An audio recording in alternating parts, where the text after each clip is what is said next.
Good girl. আচ্ছা মাসি, মিশুর শরীর এখন কেমন আছে? হ্যাঁ মিশর ঠিক আছে এখন একদম। ডাক্তারবাবু বলেছেন চিন্তার কিছু নেই, শুধু ওই একটু মানে হইচই এই সমস্ত থেকে একটু দূরে রাখতে।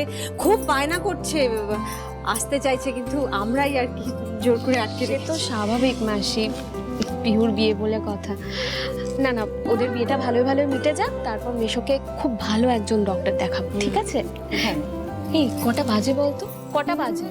দেরি দেরি এখানে দাঁড়িয়ে দাঁড়িয়ে আড্ডা দিচ্ছিস, সবাইকে তো রেডি হতে হবে, বিয়ের তো লগ্ন সময় হয়ে গেল, রেডি হবি তো? দিদি আমরা মেকআপ করব না? হ্যাঁ তো করবি, নিশ্চয়ই করবি।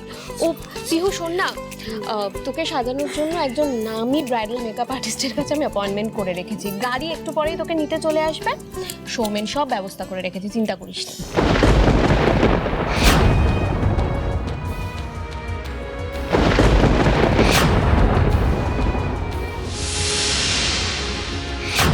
যাতে তোমার কোনো ক্ষতি না হয় রুষাদি, তাই সৌমেনদার ব্যাপারে তোমায় কিছু বলতে পারবো না। পিহু একা যাবে দিদি? আমরা কেউ যাব না? যাবি তো, কিন্তু পিহুর যেখানে মেকআপের অ্যাপয়েন্টমেন্ট করা আছে সেখানে শুধুমাত্র ব্রাইডাল মেকআপ হয়। তোরাও যাবি মেকআপ আর হেয়ার করতে, কিন্তু ঠিক ওই পার্লারের পাশে আর একটা পার্লারে। আর যখন তোরা রেডি হয়ে যাবি, ফেরার সময় পিহুকে ওই পার্লার থেকে তুলে নিয়ে চলে আসবি। ডান? আর অনুষ্কা যাবে না? আরে বাবা, সবাই মিলে এখান থেকে চলে গেলে কি করে হবে? এই বাড়িতে তো অনেক কাজও আছে না, আর যারা যেতে পারবে না তাদের জন্য বাড়িতে ব্যবস্থা করা আছে, লোক আসবে। আরে তো দাঁড়িয়ে আছিস কেন বলতো? টাইম লাগবে তো, তোরা তো মেকআপ করবি, শাড়ি গয়না সব গোছানো। তোর মেকআপ করতে সবথেকে বেশি সময় লাগবে। আমি কি বলছি দিদি? আমি কি বলছি? আমার কথাটা শোনো।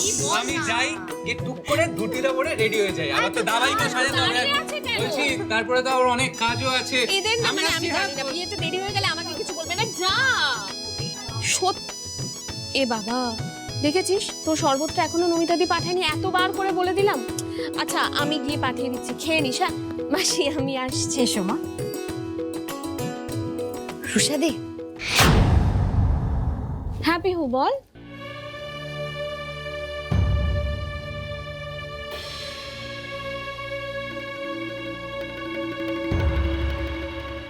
এই যে, আর নো কান্নাকাটি, ঠিক আছে? এবার আমি ওদিকে যাই, সব কটাকে তাড়া দিই, নাহলে সব কটা লেট করবে। চল।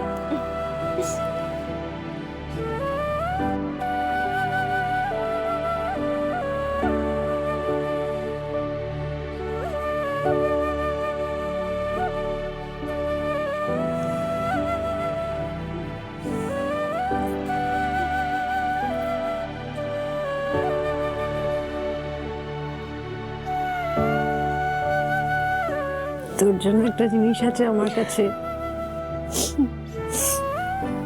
দেখি।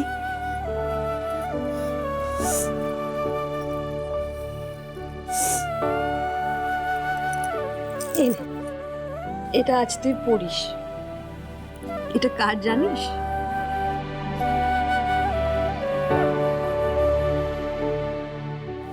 তোর মায়ের।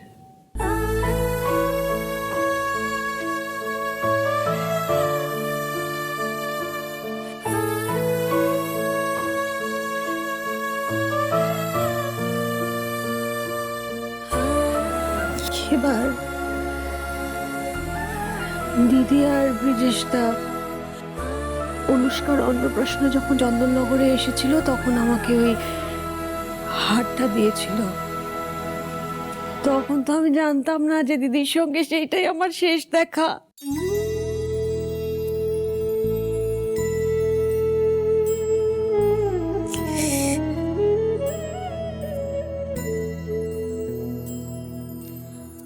এই হারটা তো মায়ের খুব প্রিয় ছিল, আমি মাকে এটা পরতে দেখেছি।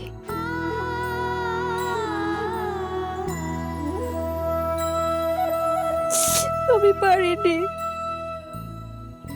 আমি পারিনি। দিদি ব্রিজেশদা চলে যাওয়ার পর ওই হাতটা আমি আর পড়তে পারিনি,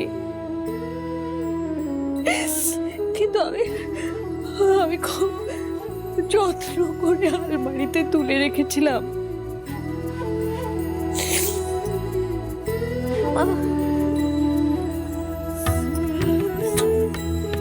এটা এটা আজ থেকে তোর তোর তোর বাবা মা যদি বেঁচে থাকতেন তাহলে এরকম ধুমধাম করে বিয়েটা দিতেন। কি করব বল কপাল রোজ তোর বিয়েটা দেখে যেতে পারেননি। তো এই হারটা তুই এইটা পরেই তুই আজকে বিয়েটা করিস। তোর মা কিছু একটা মধ্যে দিয়ে অন্তত তোকে ছুঁয়ে থাকুক।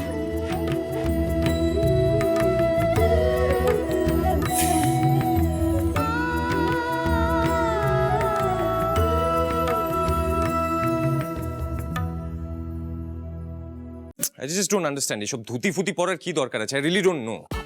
দিদি কিন্তু বলে দিয়েছে এই ধুতি পাঞ্জাবি পরা ইজ নিয়ম, আর নিয়ম কিন্তু মানতে হবে। দাবাই প্লিজ একটুখানি যত সব অদ্ভুত নিয়ম সব। আরে আজকালকার দিনে এসব কেউ মানে? আর দাবাই প্লিজ এত ছটপট করিস না, আমি তো পাচ্ছি না। দেখ তুই একটু এটা ধর না, একটু ধর, একটু শান্ত হয়ে দাঁড়া প্লিজ, একটু ধর। Thank you. এই দেখো কি করছিস তুই? ওফ, এইভাবে কখনো ধুতি পরায়? সর। কিচ্ছু জানে না ও। আমি সব ঠিকই জানি, দাভাই আমার হাতে ধুতিটা পরতে চাইছে না। আমি তোমাকে অনেকবার বলেছিলাম একটা ডিজাইনার রাখো, ডিজাইনার এসে ধুতিটা পরিয়ে দিত, তাহলে এতক্ষণে ধুতিটা পরা হয়ে যেত। এই শোন, আমরা তো একটা ডিজাইনের কি দরকার? দেখ কি করে ধুতি পরাতে হয়। তোর তো আজকালকার ছেলে কিচ্ছু জানিস না। দেখ আমি পরাচ্ছি, দেখ। কাকাই শোনো না, বলছিলাম এসব ধুতি ফুতি পরতে না আমার খুব আনকমফোর্টেবল লাগছে। আরে ভীষণ আনইজি লাগে। যদি বাই চান্স সবার সামনে ধুতিটা খুলে যায় তাহলে কি হবে? কি আর হবে, এমনিতেই লজ্জায় মাথা হেঁট হয়ে যাচ্ছে, এরপর তো হেলমেট পরে ঘুরতে হবে। বিশু প্লিজ মজা করো না, সিরিয়াস। আচ্ছা কাকাই শোনো না, বলছি নিচে প্যান্ট পরলে হবে না? হ্যাঁ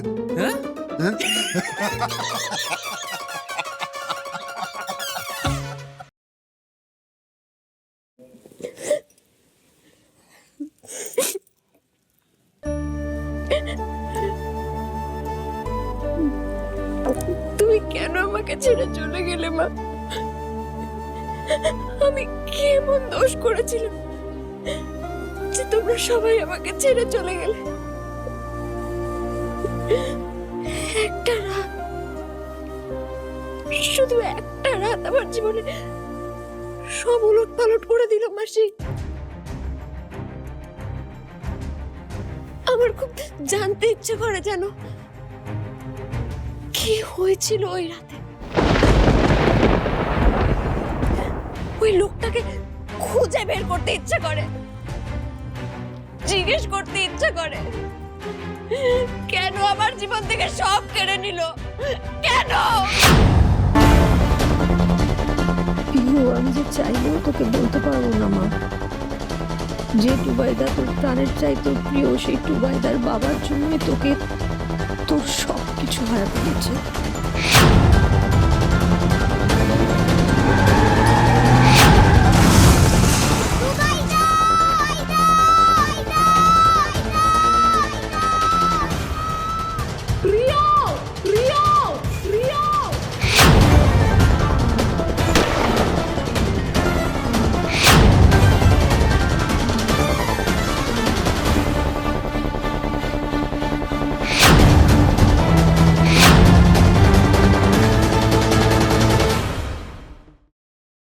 তোমাকে দেখতে তো খুব সুন্দর ছিল টুবাইদা।